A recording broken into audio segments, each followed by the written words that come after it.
6 бөлүм. Ошондо Дарий падыша Бабылдагы казынадагы китеп сактагычтан ал буйрукту табууга буйрук кылды.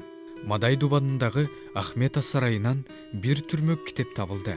Анда мындай деп жазылган экен: эстетүү үчүн Кореш падышанын падышачылыгынын 1-жылында Иерусалимдеги Кудай үйү тууралуу Кореш падыша мындай буйрук берген: курмандык чалына турган жай Кудай үйү курулсун. Ал үчүн бекем пайдыбал орнотулсун. Анын бийиктиги 60 чыканак, туурасы 60 чыканак болсун. Чоң таштардан 3 катар, жыгач устундардан 1 катар коюлсун. Каражат падыша үйүнөн берилсин. Иерусалимдеги ибадатканадан Небухаднецар Бабылга алып кеткен Кудай үйүндөгү алтындан, күмүштөн жасалган идиштер кайрадан Иерусалимдеги ибадатканага жеткирилип, ар бири Кудай үйүндөгү өз ордуна коюлсун. Ошондуктан Дарыянын наркы өйүзүндөгү дуван башчы Татнай жана Шетар Бознай, Дарыянын наркы өйүзүндөгү жолдошторуңар, апар саткалыктар менен кошо ал жерден кеткиле. Кудай үйүндөгү жумуштарды токтотпогула. Жүйүттөрдүн дуван башчысы менен жүйүт аксакалдары Кудайдын бул үйүн өз ордуна кайрадан курушсун. Кудайдын үйүн куруп жаткан жүйүт аксакалдарына мындай жардам берүүнү буйрук кылам. Атап айтканда, падышанын мал мүлкүнөн, Дарыянын наркы өйүзүнөн түшкөн алык салыктан тезинен алып, иш токтобош үчүн ошол адамдарга бергиле. Канча керек болсо, асмандагы Кудайга арналган бүтүндөй өрттөлүүчү курмандыкка букачардан болобу, койлордон же козудан болобу.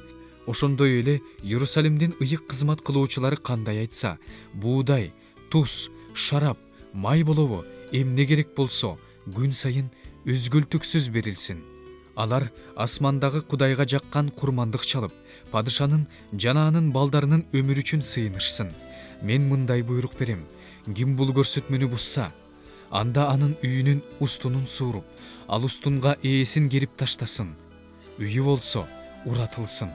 Кудайдын аты турган Иерусалимдеги Кудайдын ыйык үйүнө суук колун сунуп, зыян келтире турган ар кандай элдерди да, алардын падышаларын да Кудай жок кылсын деп мен, Дарий, бул буйрукту бердим. Бул буйрук так аткарылсын. Ошондо Дарыянын наркы өйүзүндөгү дуван башчы Татнай, Шетар Бознай жана алардын жолдоштору Дарий кандай буйруса, так ошондой аткарышты. Акай пайгамбар менен Ыданын уулу Захариянын пайгамбарчылыгы боюнча жүйүт аксакалдары курулушту улантып, чоң ийгиликке жетишти.